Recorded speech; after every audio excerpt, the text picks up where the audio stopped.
Mae yna sain bendigedig wedi bod yn dod o ganol y prif gylch gyda'r Caseg Fagu a'r Ebolesi. Yr het wedi ddiosg, felly mae yna eiliad a gochenaid o ryddhad fan hyn.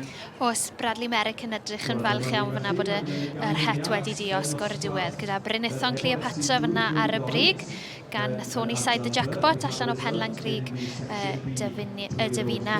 A Caseg hon wedi bod yn llwyrchus iawn o blaen yn y cylch hyn. Wedi ennill sawl gwaith, a'i yn ail llynedd hon ar y brig eleni. Felly mynd i'r cyfeiriad cywir. Yn sicr. Ac yn ail, mae gyda ni Llanarth Fancy gan y march Llanarth Fiery Jack sydd wedi ennill dipyn yn ei amser allan o Llanarth Whitney yn eiddo nawr i Sarah Butterworth ac yn cael ei dangos gan Sarah Butterworth hefyd. Ac o ti'n gweud yn gynharach, Beth, ti wrth dy fodd ar sain gyda'r dosbarthiadau yma rhwng y Caseg a'r Ebolesi yn siarad â'i gilydd. Ie, mae yna sŵn arbennig lle maen nhw'n defnyddio i siarad gyda'r ebolion a fi'n credu bod yn special iawn.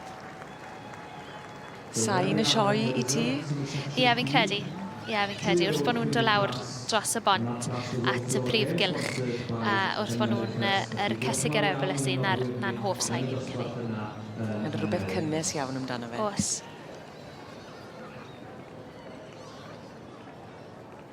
Mae hon yn Caseg hyfryd Brynithon Cleopatra fi'n credu. Beth yw i amdani ti lico? Mae mor bert a mae'n edrych yn Gymraeg, mae'n agos at y llawr, mae coesau byrion gyda'i digon asgwrn. Felly mae'n Caseg hyfryd. A hon yn Caseg neis hefyd, Llanarth Fancy yn yr ail safle. A'r trydydd hefyd, dan o ei Honey Boo Boo. Felly mae yna batrwm. Oes fi'n credu. A fi'n siŵr fydd Roger Davies yn hapus iawn gyda'r dair sydd gyda fe ar pen y llinell bore yma. Sioe with Brynithon Cleopatra. In second place is 1043. 1043 is owned by Sarah Butterworth with Llanarth Fancy. In third is 1044 with Daniel Copley with Ganaway Honey Boo Boo. In fourth, 1058 owned by Dean Prater with Pirignon Gabriella. And in fifth, 1050 is owned by Martin Grist of the Riverbank Stud with Riverbank Lady Penelope. And in sixth, 1048. And 1048 is owned by LJ Perry with Rotterdale Hera. Congratulations to your winners, and of course winning the Twin Drive Trophy presented by Nia Thomas, and of course Mr. Roland Williams was presenting the award on behalf of Greenland's Insurance.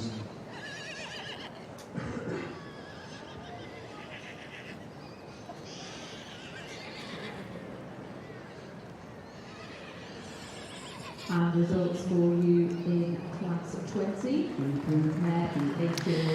Wel, dyna ddiwedd ar yr aros, ac i ni'n gwybod i sicrwydd mae Brynithon Cleopatra sy'n dod i'r brig yn nosbarth y Caseg Fagu 8 mlwydd oed a throsodd gyda'i hebol a'r Cobiau Cymreig. Llon gyferchedau mowr iawn i bawb sy'n gysylltiedig. Third prize goes to exhibit 278. And that's the Friars skirt with Friars and Ronald and Nell. Fourth prize this morning goes to exhibit Port Trust. Well, Bradley Mare, I've seen you in the ring in and out over the last couple of days, but this time it's a red rosette, and what does it feel like? Oh, it's brilliant to come here and win, you know, the Mare class. We've been here before 3 times before and won with her, so yeah, to come back for the 4th time to win is great, yeah. What's the future now for the broodmare and for the foals? Because, you know, the breeding is such an important part of it. Where do you go from here? Well, we carry on, you know, breeding and, you know, showing all the time, so yeah, it's an important part of the breeding is, so yeah, it's nice to have a broodmare and come here and win today. and hopefully we'll see the foal in the foal class, and then we've got the foal maybe in a few years to come. Yeah, we won with the foal last year and went foal champion, so yeah, it was great. So. Well, fingers crossed for later on. Llongyfarchiadau mawr iawn I chi. Diolch. The granddaughter of the late Austin Isaac.